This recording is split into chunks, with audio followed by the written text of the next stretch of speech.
Back here at Volleyball Central, first set was done really easily, really fast for Ateneo. It's 25-7. Di man lang nakasampung. Para, you know, as we're going to look at some highlights here, and obviously mostly they're Ateneo highlights, we were talking about how NU now is like one step forward last year, two steps backward this year, and and per game right now it's getting worse and worse for them, the way things are, and maybe also it's the teams that they're facing who are, some of them are going up naman, ano, pagaling din ng pagaling, but remember, this is a team that is going to host the UAP next year. And of course, they are preparing for next year. Yung mga ibang players nila babalik so that the team will be complete next year. Of course, some of the recruits will also be playing next year. And you know, itong nakita natin here in the first set, as you see the statistics on what happened in the first set. Look at that. In terms of attacks, they only scored 4 compared to 14 of the Lady Eagles. Clearly, the Lady Eagles was in control. You know, the Lady Bulldogs in set number 1 was just, you know, out of focus.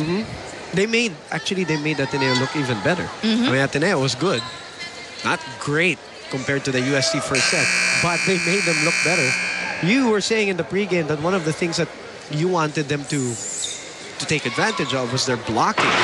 And that's 0 blocks for NU, no? That's right. You know, at this point, what you would like to see on the NU side would be a leader. They just need someone to, you know, really get everybody moving, get everybody focused, get everyone motivated. We're not harping here on NU, but because we love this league so much, and we're not just working here. We love the UAP. We love the sport of volleyball. That's why it pains us to see struggles like these, especially from a school that has already improved and was looking for a Final Four slot this year after being 5-9 last year, tied with FEU. So it's sakit panoorin pag nakikita mo sila kasi mga estudyante itong mga to, napagdaanan mo to, and I'm sure kayo sa pag natatalo kayo, nag-uusap-usap kayo na it's so you feel for them. And you know the effort that they put in during training. Of course, these ladies don't live a normal college life. They devote a lot of time for training. They have school, of course. Correct. Tapos, it's not that easy to balance. And some of them are away from their family, diba? Mga nagdo-dorm.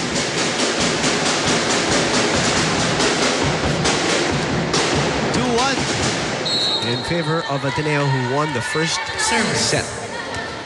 And Kisalibad is now on deck for National University. And you might say that, you know, some people might say, hey, you know, malakas naman yung, kunwari, Ateneo, malakas yung Adamson na dating kalaban nila. But I think what we're trying to say also here, Anne, is not just the losses per se, but how they're losing, you know?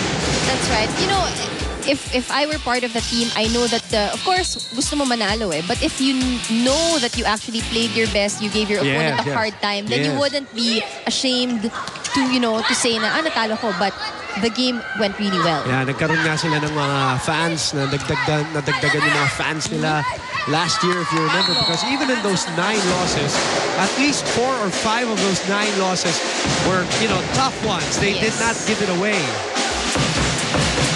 Pinaghahandaan na sila ng mga ibang eskwela, no? And that's what you want if you're here in the UAAP. Yeah. Gusto mo, ikaw yung team na sinascout. Siniseryoso talaga. The point. Off the net. 4 serving 2, of course.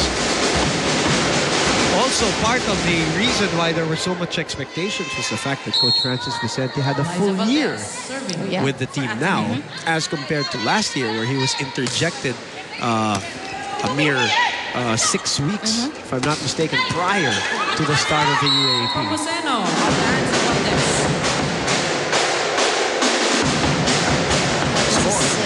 Much better rotation for the Lady Bulldogs. They have Kaine Pomoseno in front. Let's see if they can maximize her there. Byron on deck. 3 serving 4. Again, Ferrer has been so far in the second set now starting to scramble for second balls. That's a perfect one for Gretchen Ho this time. Perfect height. Great angle as well in that attack. And Gretchen Ho looking like there's no effect anymore from the ankle injury that she suffered prior to the Adamson game.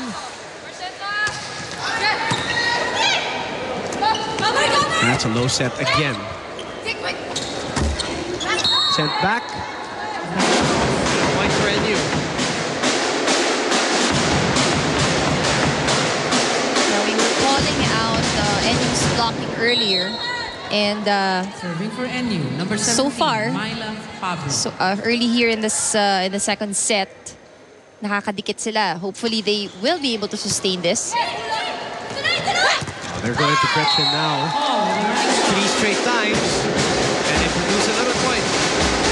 So obviously she looks like she's already 100% on that ankle. She's moving very well on the running attacks, or just her movement on court. Gretchen Hall to serve for ADMU. And you'd see if a player still maybe iniinda pang pain. But for Gretch, even when she walks, when she jumps, walang alalay. Let's check in with Tiff Attendee. Boom, the first thing that Coach Roger gave the girls is a reality check. Ganyan-ganyan din ang first set natin against UST. Ayokong papabayaan nyo ang game na to. Dapat atin na to. Meanwhile, Coach Roger also noticed that the girls are giving themselves a hard time instead of taking advantage. He said, aabutin na lang ang mangga, naghahanap pa ng hagdan. Referring to Eliza Valdez, whom he noticed who had to go around to hit a spike when she could have just done a cross step while looking at the ball. And a reminder to center Jem Ferrer, relax and use your wrist, elbow, lahat. Huwag kang manggigil at huwag mong kinakalmot ang bola. Bumenan. And your explanation for the specific skills instructions by Coach Roger? Well, I think sa kanya, what he wants is to just basically make volleyball simple. Diba? And hindi naman kailangan lahat complicated. What you need is just go back to the basics. Yung sinasabi nga niya kanina, no, na naghahanap pa ng hagdan, mahuhulog na naman. I think yun talaga make your life simple. It doesn't have to be any more complicated. Well, just asking for it. And that's why she asked for it. 8-5 is the score. Back in a moment.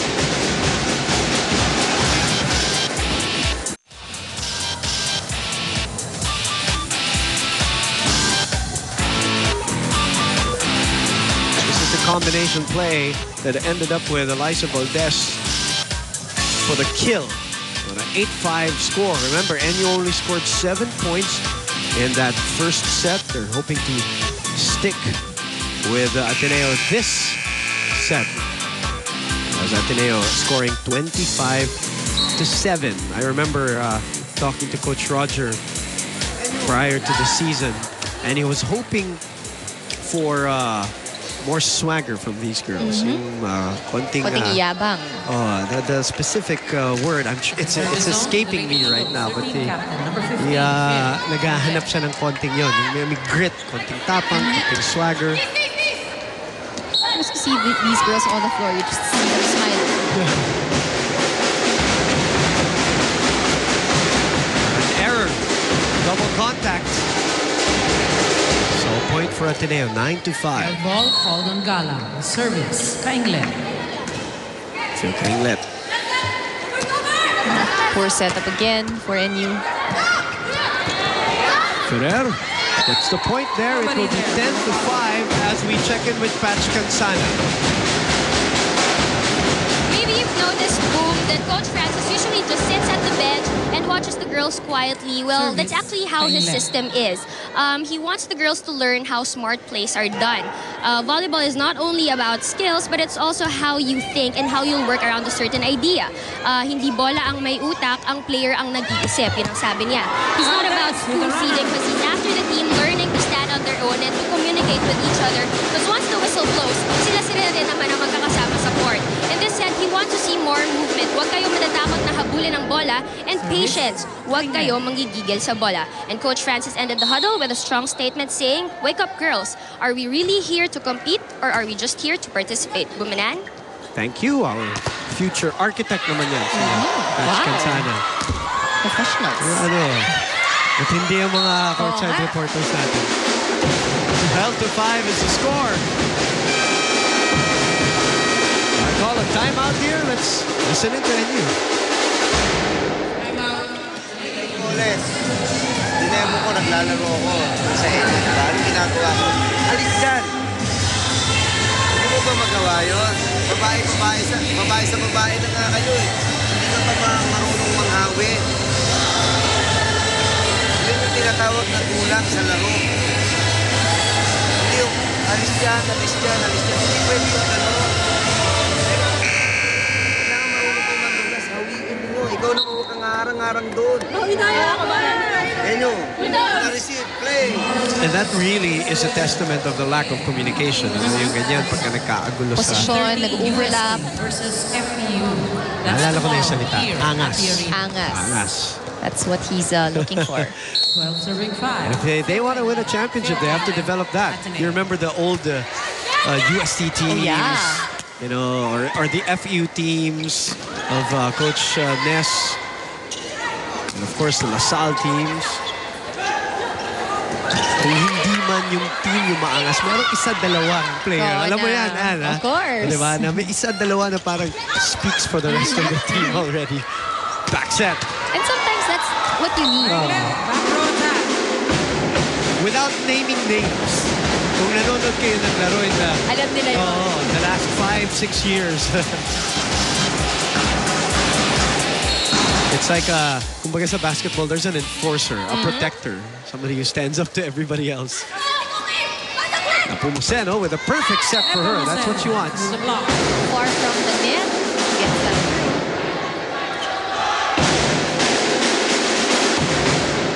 So it is 6 serving Team captain, 13. Kai Nepomuceno for the Lady Bulldogs.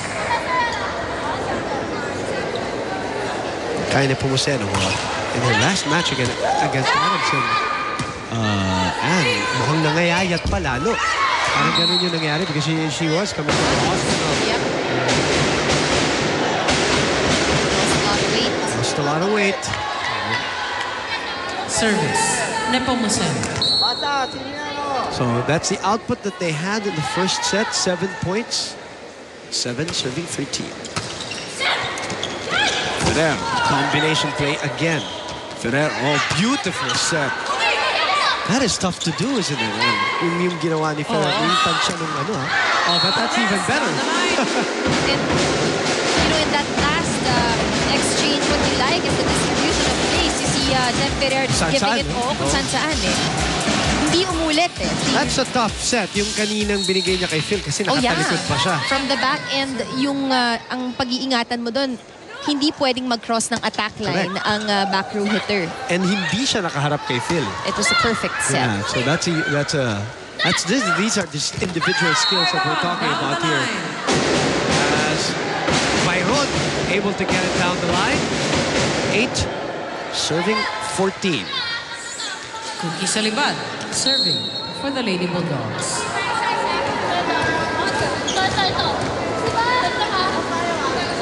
8 serving 14. Here we go. Lazaro. Ferrer. This time wrong timing. Natulas yata si Valdez in her approach. He's wiping off her shoe.